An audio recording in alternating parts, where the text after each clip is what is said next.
जय श्री कृष्णा, जय श्री राधे।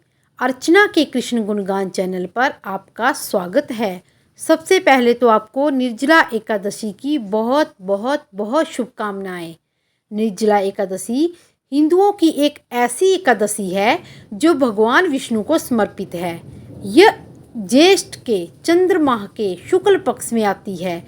इसी कारण से इस एकादशी को ज्येष्ठ शुक्ल की एकादशी भी कहा जाता है। आमतौर पर निर्जला एकादशी गंगा दशहरा के बाद आती है, लेकिन कभी कभी एक ही तिथि पर मेल खाती है। यदि धार्मिक रूप से देखा जाए तो निर्जला एकादशी व्यक्ति के सभी पापों को खत्म कर देती है। इस एकादशी को 5 पांडव भाइयों के कारण पांडव निर्जला एकादशी या भीम एकादशी के नाम से भी जाना जाता है। निर्जल शब्द का अर्थ है बिना पानी के, और इसीलिए इस एकादशी का व्रत बिना पानी और भोजन के साथ किया जाता है।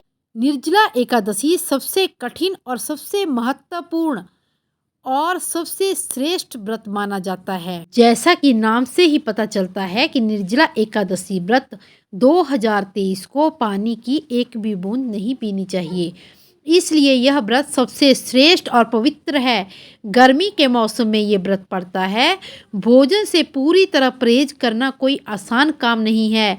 निर्जला एकादशी व्रत 24 घंटे रहता है, जो एकादशी तिथि के सूर्य उदय से शुरू होकर द्वादशी तिथि के सूर्य उदय तक रहता है। निर्जला एकादशी के दिन भगवान विष्णु की पूरे समर्पण के साथ पूजा की जाती है। भक्त अपने स्वामी को तुलसी के पत्ते, फूल, फल और मिठाई चढ़ाते हैं। भगवान विष्णु की मूर्ति को सुंदर रूप से सजाया जाता है और शाम को ढोल और अगरबत्ती के साथ पूजा की जाती है। निर्जला एकादशी का व्रत शुभ मुहूर्त। निर्जला एकादशी बुधवार मई 31, 2023 को है। एकादशी तिथि का आरंभ 30 मई 2023 को 1:07 दोपहर से शुरू होगा और इसका समापन 31 मई 2023 को 1:45 दोपहर को होगा। निर्जला एकादशी के पारण का समय 5:24 सुबह से 8:10 सुबह तक रहेगा। ज्येष्ठ मास में दिन बड़े होते हैं, ऐसे में प्यास बहुत अधिक लगती है। ऐसी दशा में इतना कठिन व्रत रखना बहुत ही मुश्किल होता है। इस एकादशी के दिन अपनी शक्ति और सामर्थ्य के अनुसार ब्राह्मणों को अनाज, वस्त्र, छत्री, फल, जल से भरे हुए कलश और दक्षिणा देने का विधान है। अधिक मात्रा में सतत भोजन करते रहना भीमसेन की एक बहुत बड़ी कमी थी।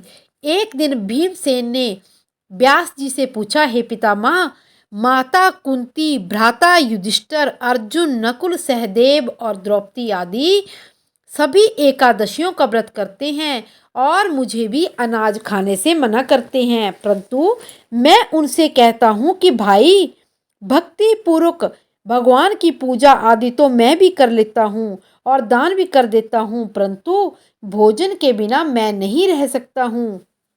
इसके उत्तर में व्यास जी ने कहा, हे पांडुपुत्र भीमसेन, यदि तुम नरक को बुरा और स्वर्ग को अच्छा समझते हो तो प्रत्येक मास की दोनों एकादशियों को अन्न मत खाया करो।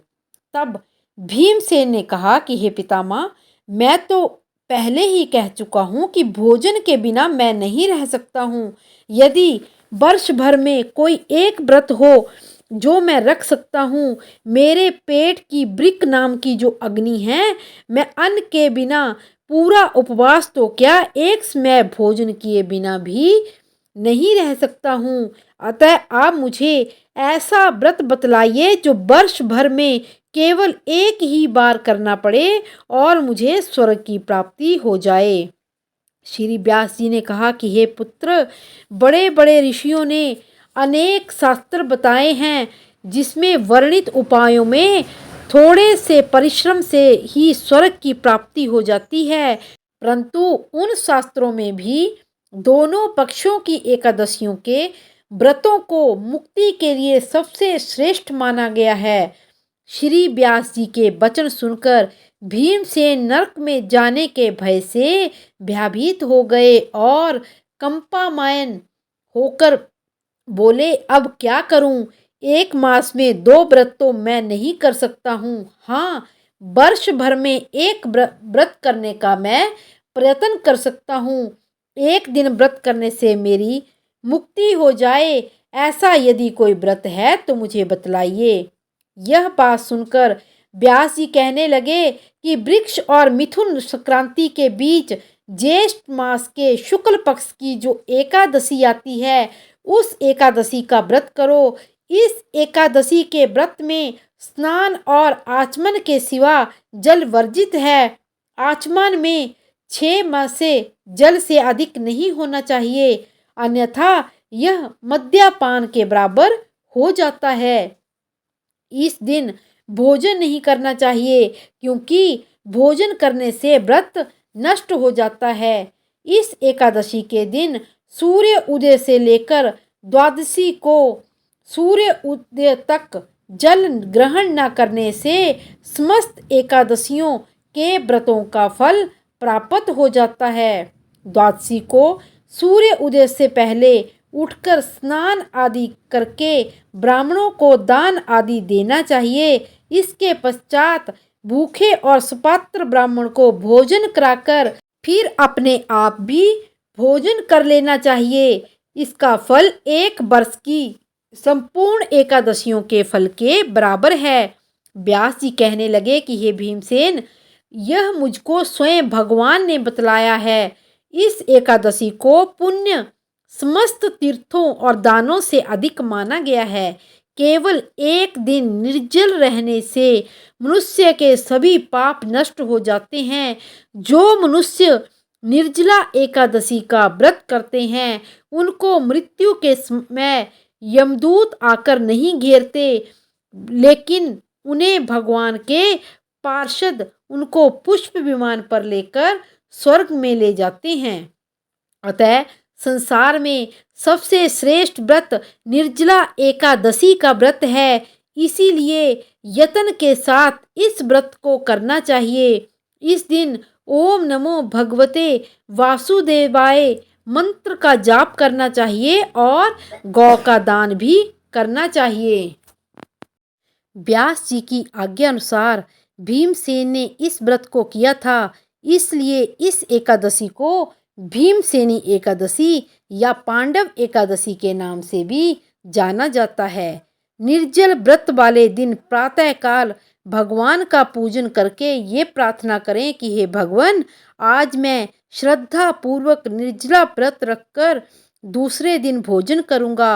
अतः आपकी कृपा से मेरे सारे पाप नष्ट हो जाएं। इस दिन जल से भरा हुआ घड़ा वस्त्र से ढककर स्वर्ण सहित दान करना चाहिए।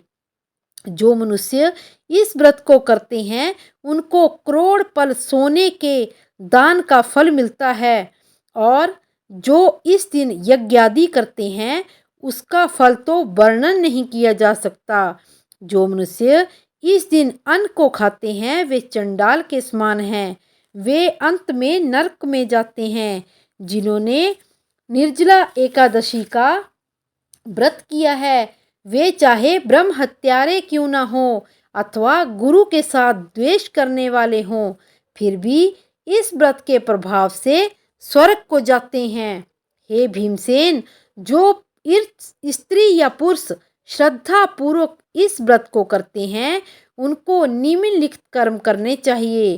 प्रथम भगवान का पूजन, फिर गौदान, ब्राह्मणों को मिष्ठान और दक्षिणा देनी चाहिए। जल से भरे कलश का दान करना चाहिए। निर्जला के दिन अन्न, वस्त्र, पात्र, जूती आदि का दान भी करना चाहिए। जो मनुष्य भक्ति पूर्वक इस कथा को पढ़ते या सुनते हैं, उनको निश्चय ही स्वर्ग की प्राप्ति होती है। इसी प्रकार और भी कथाएं सुनने के लिए मेरे चैनल को लाइक, शेयर और सब्सक्राइब करें, और कमेंट बॉक्स में जय श्री कृष्णा अवश्य लिखें।